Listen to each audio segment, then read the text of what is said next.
గనక ఇది మనకి క్లియర్గా ఇది ఒక నాలా ఉన్నది, నాలా మీద బాక్స్ డ్రైన్ కూడా కట్టినట్టు కనబడుతున్నది. ఈ పక్కనంతా కూడా బిల్డింగ్స్ దాదాపు 7 అంతస్తులు అంతకన్నా 6 అంతస్తులు పైన ఉన్నటువంటి 50 గజాలు 60 గజాల్లో మనం చూస్తున్నాం ఈ బిల్డింగ్స్ అన్నీ కూడా. దీంట్లో చాలామంది హాస్టల్స్ కింద వచ్చి ఇక్కడ ఐటీ ఎంప్లాయీస్ లేకపోతే ఇతర వాళ్ళందరూ కూడా వాళ్ళు ఇక్కడ ఉండడం అది జరుగుతున్నది అనేది చెప్తున్నారు. అంటే ఇవన్నీ హాస్టల్స్గా వాడుతున్నారు. దీనివల్ల ఏంటంటే ఇక్కడ ఇప్పుడు మనం ఈ బిల్డింగ్ కూలడానికి కూడా కారణం ఏంటంటే ఈ పక్కన ఫౌండేషన్ ఎవరో వేరే వాళ్ళు చేస్తూ ఫౌండేషన్ వర్క్ చేస్తుంటే ఈ బిల్డింగ్ మీద ఇంపాక్ట్ అయ్యి అది మొత్తం కూలిందని చెప్తున్నారు.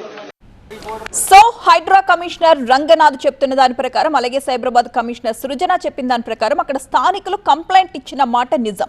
4 నెలల క్రితమే అక్కడ ఆ నిర్మాణాన్ని ఆపేశాము, మళ్ళీ నిన్ననే నిర్మాణం తిరిగి స్టార్ట్ చేశారు.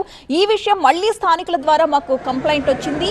ఈ లోపు అక్కడికి అధికారులు చేరుకునే లోపే ఆ బిల్డింగ్ కొలాప్స్ అయింది అని చెప్పి సృజన చెప్తున్నారు. అలాగే ఈ రోజు హైడ్రాకి కూడా కంప్లైంట్ ఇవ్వాలి అని అనుకున్నారు స్థానికులని చెప్పి హైడ్రా కమిషనర్ రంగనాథ్ తెలిపారు. ఒక నాలాని ఆనుకుని ఈ భవన నిర్మాణం చేసేశారు. అక్కడ చుట్టుపక్కల ఉన్న భవనాల్లో చాలా వరకు 50-60 గజాల్లో నిర్మాణాలు చేసిన భవంతుల్ని కూడా గుర్తించినట్లుగా చెప్తూ ఉన్నారు హైడ్రా కమిషనర్ రంగనాథ్. ఆ భవంతులన్నింటిలో కూడా హాస్టల్స్ నిర్వహిస్తున్నట్లు తెలిపారు. ఇక ఈ భవన యజమాని ఏదైతే బిల్డింగ్ కూలిపోయిందో ఆ భవన యజమాని పేరు సాజిద్ గా తెలుస్తోంది. ఇతను అన్ని కూడా ఇలాంటి భవనాలు నిర్మించి హాస్టల్స్ కి రెంట్ కి ఇచ్చేసేయడం, అమ్మడం ఇలాంటివి చేస్తూ ఉంటాడని చెప్తున్నారు. ప్రస్తుతం అతడి కోసం గాలింపు కొనసాగుతోంది. అధికారులు ఎక్కడ అడ్డుపడతారు అని చాలా వేగంగా 2 నెలల్లోనే ఆ నిర్మాణం మొత్తం పూర్తయినట్లు తెలుస్తోంది. అయితే 4 నెలల క్రితమే అక్కడ ఈ విషయం అధికారుల దృష్టికి వెళ్లి నిర్మాణాలు నిలిపేశాం, కానీ మళ్ళీ నిన్న అతను నిర్మాణం స్టార్ట్ చేశాడు.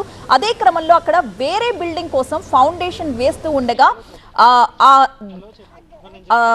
డ్రిల్లింగ్ చేస్తూ ఉన్నప్పుడు ఆ కదలికలకి పక్కనే ఉన్న ఈ భవనం కుప్పకూలిపోయింది అని చెప్పి హైడ్రా కమిషనర్ రంగనాథ్ తెలిపారు. ఆ సమయంలో అక్కడ 2 కార్మికులు ఉన్నట్లుగా చెప్తున్నారు. వాళ్ళిద్దరూ కూడా మృతి చెందారు.